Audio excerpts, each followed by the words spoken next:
O pai só disciplina, ou a mãe só disciplina a sua filha porque ele a ama. E ela precisa fazer isso por amor a essa criança, por amor a esse adolescente. Ela precisa fazer isso. É fácil, meus irmãos? Não é fácil. É uma situação bastante difícil. Porque eu imagino aqui na minha cabeça, conversando com os meus botões, às vezes, eu tentei ficar imaginando por que os crentes lá, eles não fizeram nada. Porque nós somos tendenciosos, normalmente quando as pessoas são utilitaristas, normalmente quando a pessoa ela é muito útil, ainda que ela peque, muitas vezes nós fazemos vistas grossas, porque nós não podemos perder aquela pessoa. Só que nós já perdemos aquela pessoa. O pecado já capturou, já abraçou ela. E aí nós estamos ainda reforçando aquele comportamento de pecado. Porque aí aqui Paulo fala, vocês, igreja em Corinto, não somente a liderança, mas vocês, igreja em Corinto, vocês não entenderam o motivo porque vocês precisam disciplinar. Vocês não estão amando essa pessoa. Vocês não estão tendo cuidado com a alma dessa pessoa. Essa pessoa vai ter uma penalidade terrível por culpa de vocês. Por isso, meus irmãos, que nós temos que ter esses princípios bem armazenados, convictos em nossos corações. Eu espero, em nome de Jesus Cristo, nunca ter que ver uma cena dramática como essa da igreja em Corinto. Algo tão absurdo que nem entre os gentios se ouviu falar. Nós sabemos, nós vivemos num país, no mundo cada vez mais liberal, onde as fronteiras estão cada vez mais desabando. Não há mais limite para nada. Não há mais. Coisas horrendas estão acontecendo e nós muitas vezes estamos já insensíveis. Já como que acostumados, o cheiro já não mais nos ofende. Já não atinge mais os nossos hormônios espirituais. Jesus tem a misericórdia de nós, meus irmãos. A disciplina se faz super necessária, por isso que Paulo aqui de uma forma bastante dura, falou, eu vou me reunir com vocês aí. Já que vocês não fizeram, eu vou estar aí com vocês. A disciplina, ela é fundamental. Nós precisamos aprender a aplicá-la. Não só por parte da liderança, mas a congregação tem que entender a aplicação da disciplina. A disciplina, deixa eu ler algumas coisas para você. Oh Senhor Jesus, o propósito da disciplina na igreja é levar o faltoso ou a faltosa ao arrependimento. Não é maltratar a pessoa, não é judiar da pessoa, não é isso. É levá-la novamente à sensatez, é levá-la novamente a sentir o mau cheiro horrendo que o pecado causa. Então o objetivo da disciplina é levar o irmão ou a irmã faltosa ao arrependimento. Para que ele tenha uma mudança na sua forma de pensar, ele ajuste os seus pensamentos com o pensamento e a mente de Cristo, de acordo com 1 Coríntios 2, 14 e 15. 2,16 na verdade, 1 Coríntios 2,16, nós porém temos a mente de Cristo, temos que pensar como Cristo, por isso que o tema dessa mensagem, aquele que se une ao Senhor, é dizer que tem a mente dele, que julga as coisas de acordo com como ele julga, que condena aquilo que ele condena. Alinhe a sua vida e a minha vida baseada naquilo que ele fala para mim e para você na sua palavra. Ajustemos as nossas vidas, isso vai trazer muita bênção para nós. Segundo item, porque o propósito da disciplina é ser uma advertência para os outros. Lembra do filho que eu falei? Se você não corrige, ele tem outros irmãos, os outros irmãos vão pensar, não, o papai gosta do filho é rebelde. Mamãe gosta do filho desobediente, porque mamãe não faz nada, papai não faz nada, então assim que a gente tem que viver mesmo. Aqui nós vamos tocar o terror. Porque é assim que papai vê. Papai não fala nada, mamãe não fala nada. Vocês lembram de Eli, lá em Samuel 2? Ele honrou mais os filhos dele do que o próprio Deus. Olha só para a gente ver a situação. Então ter Deus no meio da gente, ter Deus caminhando conosco, meus irmãos, é uma coisa muito séria. É muito sério. Espero que Deus esteja falando ao seu e ao meu coração. Nós vivemos em comunidade. Nós temos aqui, ele também vai fazer uma desmitificação aqui, Ele está mostrando para mim e para você que apesar de serem regenerados, nascidos de novo, ainda há possibilidade de um camarada como esse ainda pecar algo tão grave como isso. Ainda há possibilidade. Por causa de quê? Da influência da cidade de Corinto.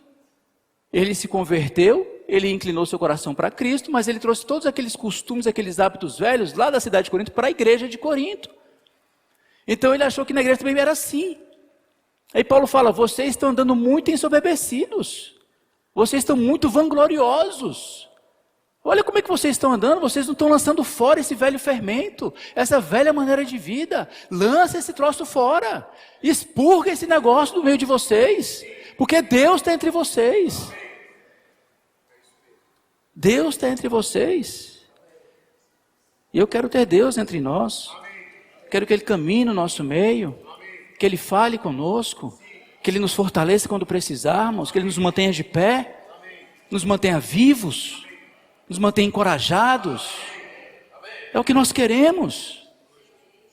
Mas como eu falei, fazer parte, meus irmãos e minhas irmãs, da igreja de Deus é algo muito sério. Infelizmente nós estamos perdendo essa noção do que é fazer parte da igreja de Deus. Nós estamos perdendo aquilo que representa o que é ser igreja. Porque infelizmente nesse contexto aqui, hoje, se acontecesse hoje, essa disciplina que Paulo aplicou a esse irmão faltoso aqui, sabe o que ele dizia para Paulo? Paulo, você lembra que aqui nós temos partidos? Aqui tem um partido de Apolo, tem um partido de Cristo, tem um partido de Paulo, tem um partido de Apolo. Paulo, você pode não aprovar minha conduta, você pode reprovar minha conduta, mas sabe o que eu vou fazer, Paulo? Eu vou para outro partido, eu vou para outro lugar, e sabe o que vai acontecer lá, Paulo? Lá eles vão fazer festa, Paulo, quando eu chegar lá. Você não está me expulsando, Paulo? Você não está me excomungando? Pois bem, Paulo, eu vou para outro lugar, Paulo, e lá eles vão me receber, porque hoje essa é a situação, nós temos muitos partidos hoje. Então, quem recebe a disciplina não entende por que está sendo disciplinado. Ele acha que ele tem que ir para um outro lugar para continuar vivendo do jeito que ele está vivendo. Não quer corrigir a vida, não quer regular a vida, baseado no que a palavra de Deus nos diz. Quem está entendendo? Diga amém. Essa é uma advertência para os outros. Outro ponto da disciplina, irmãos, é trazer saúde, irmão George. Seja bem-vindo, estamos muito contentes com a sua presença aqui. Deus te abençoe. Trazer saúde emocional para a igreja, não trazer insegurança, porque aqueles muitas vezes ficam como que numa corda bamba, porque não sabe o que acontece, o que é o certo, o que é o errado, o que eu posso fazer se eu não posso fazer aquilo, porque ninguém disciplina, ninguém ajusta a conduta, ninguém repreende. Faz-se tudo, e ainda mais como nós viemos para a igreja, temos um dito que aqui não tem lei, aqui a gente faz tudo. Mentira! É mentira. Isso é engano seu, do seu coração. Tem-se disciplina sim. Tem-se disciplina, tem-se lei, tem-se regras, tem-se conduta. Não nos enganemos, meus irmãos.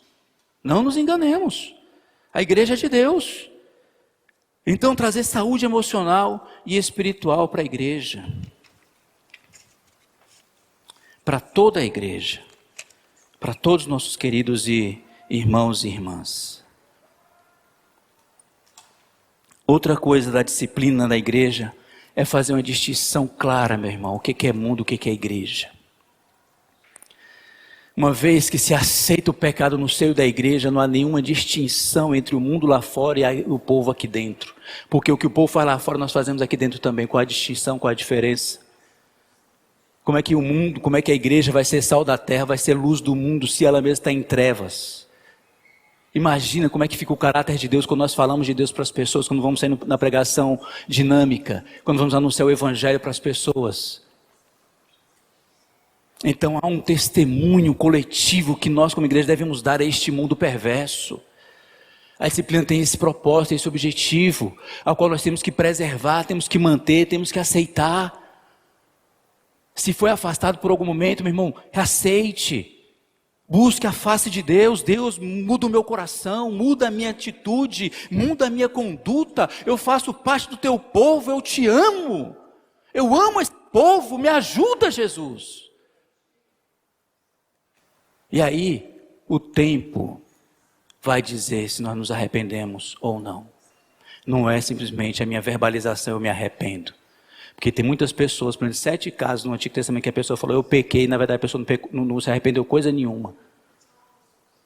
Ela só verbalizou para agradar talvez alguém, mas no coração permanecia o mesmo. Permanecia o mesmo. Por isso que Paulo fala, lançai fora o velho fermento. Estira do vosso meio o velho fermento. Vamos celebrar a festa. A vida cristã é uma festa, meu irmão. Você não acredita em mim que a vida cristã é uma festa, né?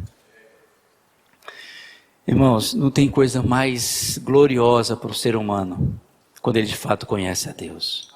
Não há alegria maior para o ser humano, Ricardo, quando ele realmente conhece a Deus. Por isso que Paulo fala, celebremos a festa. Não tem alegria maior do que essa. Não tem. E o outro motivo da disciplina no seio da igreja, Jesus, é para a glória de Deus.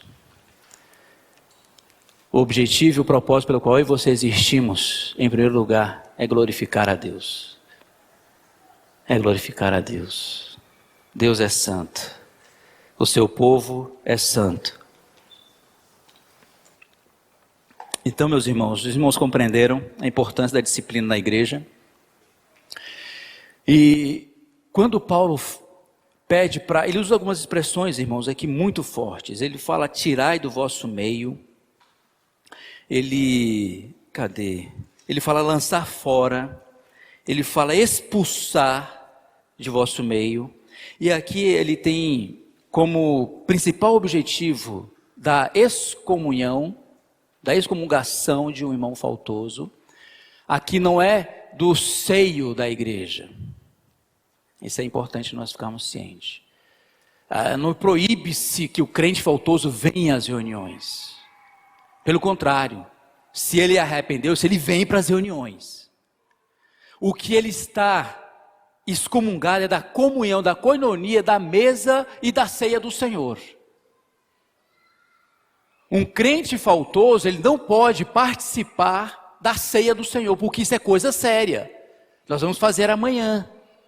Nós vamos ter um momento especialíssimo amanhã da ceia do Senhor, um momento único para nós. É um momento de celebração, é um momento de alegria. É onde nós vamos hoje pegar e lançar tudo que é fermento vai fora. Porque nós não queremos nada disso no nosso meio, sim ou não? Então ele é proibido de participar da comunhão do corpo de Cristo e do seu cálice. Era esta a excomunhão a qual Paulo estava se referindo. E não expulsar a pessoa. Quem tem que sair é Satanás e o pecado, não a pessoa. A pessoa tem que ser levada ao arrependimento, à restauração. Vocês compreenderam? Esse ponto é importante. O que a pessoa não pode é participar da ceia. Ela não pode participar da ceia. Amém? E além, agora nós vamos entrar na mensagem de hoje. Aquele que se une ao Senhor é um espírito com Ele. Porque faz parte do mesmo ponto. Paulo aborda os mesmos assuntos. Porque ele está falando de quê? De relacionamento comunitário. Ele está dizendo, olha, é possível que um crente regenerado cometa um pecado bárbaro como esse. Horrível como esse. É possível. Mas se houver disciplina, tanto que na segunda carta Paulo fala que esse irmão se arrependeu, viu? Pois se ler a segunda carta, não sei se a gente vai estudar, mas se for estudar, você vai ver que ele se arrependeu. Então aí causou-se uma grande tristeza. Então Paulo falou, agora vocês têm que recebê-lo. Agora ele pode voltar novamente a participar da ceia. Assim que nós devemos nos sentir, quando não participamos da ceia. Tristes. Tristes. Que a ceia é um momento muito especial. Então, como o relacionamento comunitário, nós temos demandas. Nós temos contendas. Sim ou não?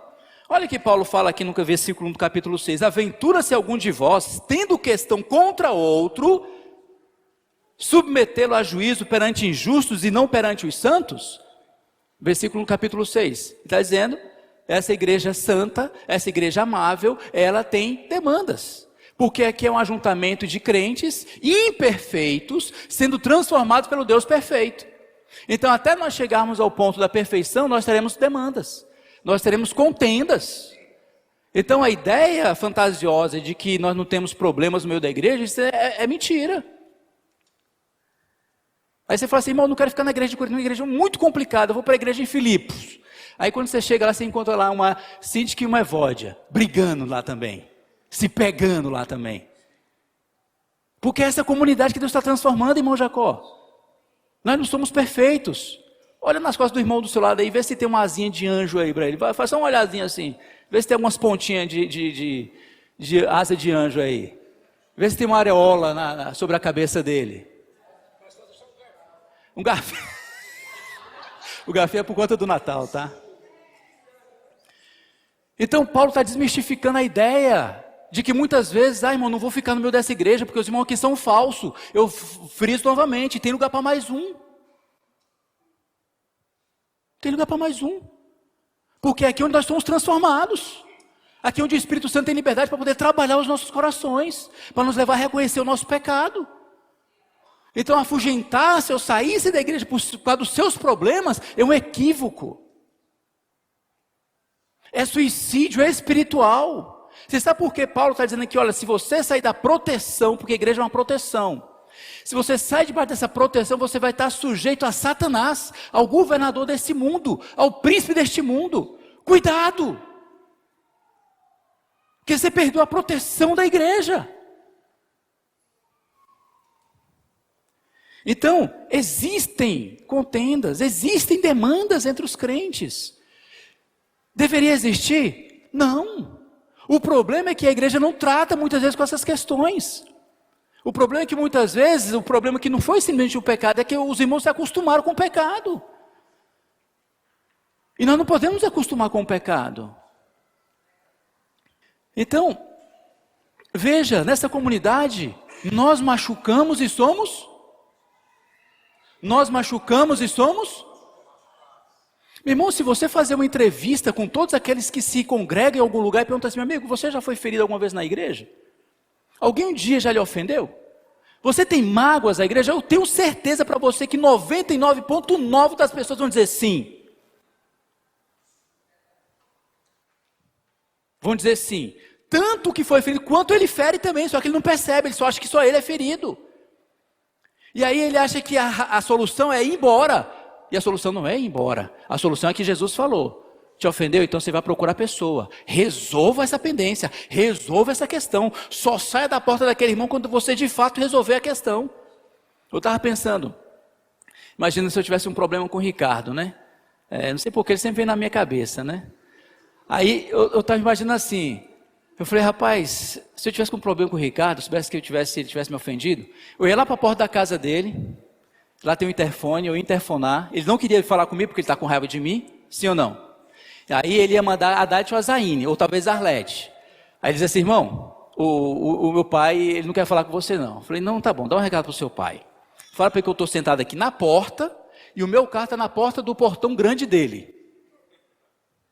Eu só saio daqui quando ele vir conversar comigo. Por que isso? Porque eu quero resolver o meu problema. Eu quero viver em paz. Então eu faço o que for necessário para que eu tenha paz com meu irmão.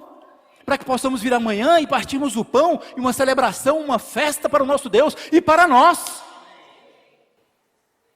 É assim que deveríamos agir. É assim que deveríamos fazer. Isso vai trazer muita bênção para nós, se nós agirmos dessa maneira, seguimos os conselhos que a Bíblia nos dá. Então, há demandas em nosso meio, há demandas na família, pai e filho, mãe e filho, pai e filho, filho e pai. Há contendas, há dificuldades. Não podemos ignorar isso, é um fato, é algo verdadeiro. Agora, devemos continuar com demandas? Não. Quem já foi decepcionado com a igreja?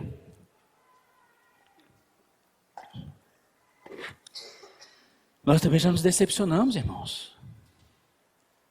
Nós também já nos decepcionamos. Aqui a gente não pode botar a sujeira debaixo do tapete, não. A sujeira tem que vir para a tona para que o nosso Deus, como aquele que limpa esse negócio e leve isso embora. Mas isso depende de todos nós. Depende de cada um de nós, de mim e de você. Como igreja, como representantes, como uma embaixada de Deus nessa cidade. problema das contendas, as consequências delas, é que os crentes estavam dando um péssimo testemunho.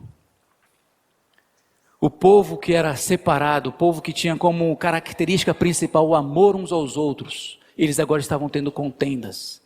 Você lembra quando Paulo estava escrevendo aos Gálatas, lá no capítulo 6, no capítulo 5, se eu não me engano, fala que vocês estão se devorando uns aos outros. Os crentes estavam brigando, questões de dinheiro envolvendo, que é uma questão de dinheiro que Paulo está tratando aqui. Aqueles que pegam empréstimo com irmãos, deixa eu dizer uma coisa para você. Preste bem atenção nisso. Se tem uma das coisas que traz mais problema, duas coisas que traz mais problema no seio da igreja: adultério, sexo fora do casamento e dinheiro. Irmão, essas duas coisas trazem um dano, um malefício terrível. Igrejas inteiras já foram dilaceradas por causa de adultério. Dilaceradas, devastadas, não conseguiram se levantar mais nunca. Trazem marcas dolorosas, terríveis. E outra coisa é negócios entre irmãos, posses entre irmãos. Tenhamos muito cuidado quando formos preciso recorrer a alguns irmãos para podermos fazer algum empréstimo. Pense, duas coisas: eu tenho condições de pagar esse empréstimo?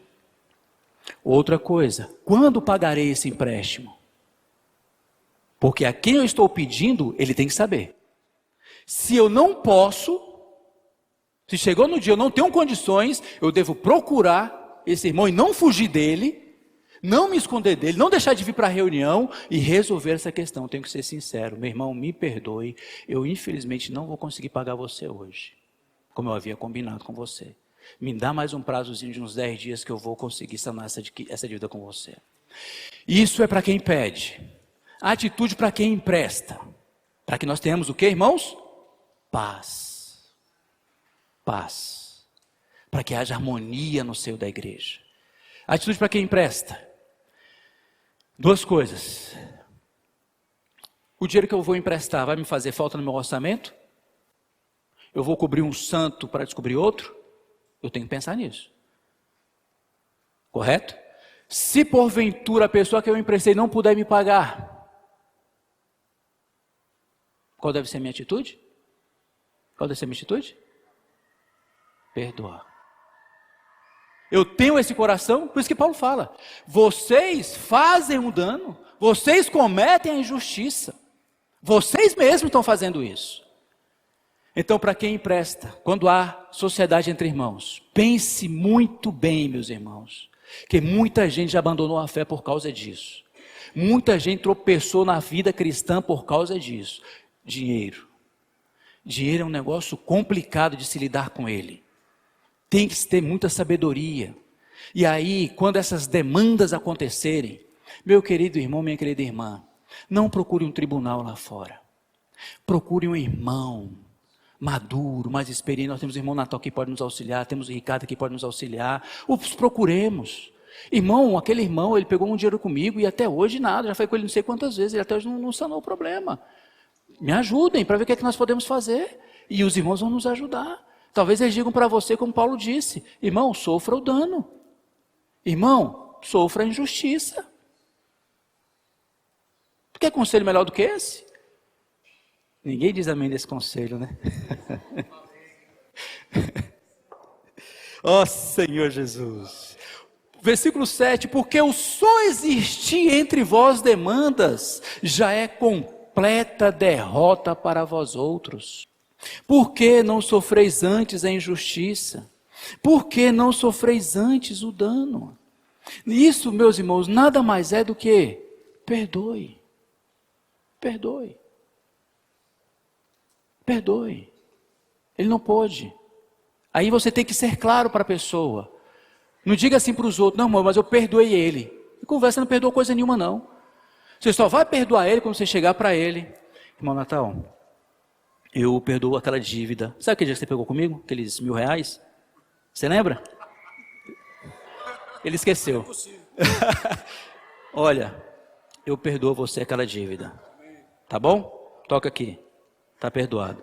Não se preocupa mais, não incomoda mais teu coração. Fique em paz, tá bom? Vamos partir para amanhã de manhã. É assim, irmãos, que nós temos que aprender a fazer com as coisas. Porque as demandas existem. As contendas existem. Isso é um fato. Como é que nós lidamos com essas questões? Como é que nós vamos resolver essas questões? Essa é a grande dificuldade nossa. Que possamos seguir a orientação do apóstolo Paulo. Procuremos um irmão sábio, um conselheiro. Tem muita gente que ao passar algum tipo de decepção na igreja, sabe o que ele faz, irmão? Sabe o que ele faz? Ele posta no Facebook, no tribunal público. Para quê? Para as pessoas julgarem os crentes. Os incrédulos julgando os crentes. Onde Paulo fala que é o contrário. É a igreja que vai julgar, a igreja não é ré. A igreja é quem julga. Vai julgar anjo. Irmão, você sabia que você vai julgar anjo? Quem acredita nisso?